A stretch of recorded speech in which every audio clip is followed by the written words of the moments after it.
Un appel? Waouh! J'ai un appel de une parole pour toi. Allez, on se connecte, on décroche. Oui, allô?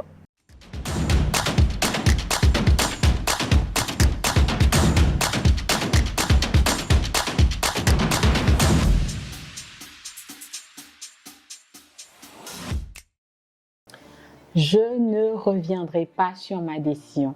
J'ai dit que j'allais le faire, je le ferai. Rien ne m'empêchera de faire ce que j'ai promis.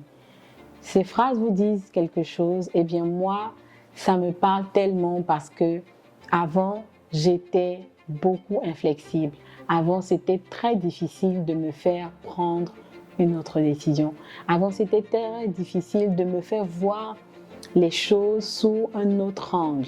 Et j'ai développé cette manière de faire pensant que c'était la meilleure jusqu'à ce qu'un jour je me retrouve face à une personne qui avait besoin que je puisse l'aider face à cette situation. Et cette situation était une histoire qui jusqu'à aujourd'hui m'a marquée parce que ça m'a appris souvent à me remettre en question et à réanalyser les choses en fonction des circonstances qui avaient ou non changé. Qu'est-ce qui s'est passé?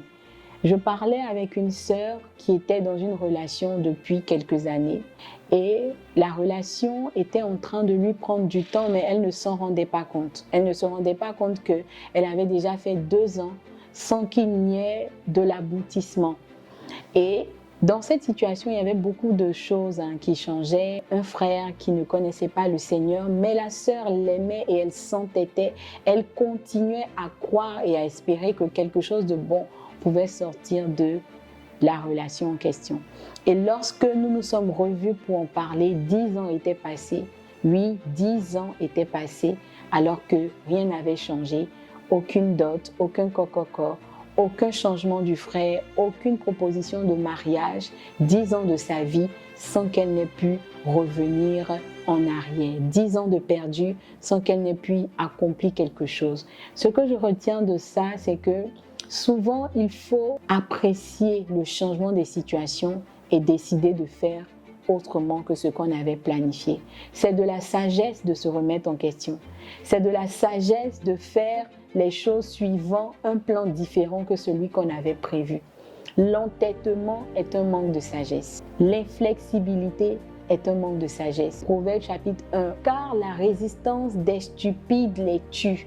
Le fait d'insister sur une chose que Dieu ne veut pas pour toi, le fait d'insister, de forcer dans une relation que Dieu n'a pas prévue pour toi, le fait d'insister sur un marché, sur un partenariat, sur un projet que Dieu ne veut pas te donner, va te briser et va te ramener au point zéro sans que tu n'aies pu accomplir quoi que ce soit. Aujourd'hui, je veux parler à quelqu'un qui est en train de s'entêter dans le péché, qui est en train de s'entêter dans une relation illicite, qui est en train de s'entêter avec plusieurs raisons. Sors de là.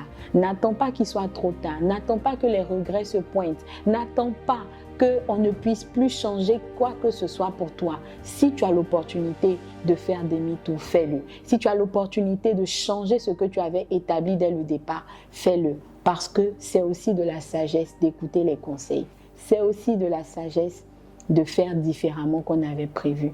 Parce que on se rend compte que les choses changent. Que Dieu te bénisse et qu'il t'aide à faire le bon choix.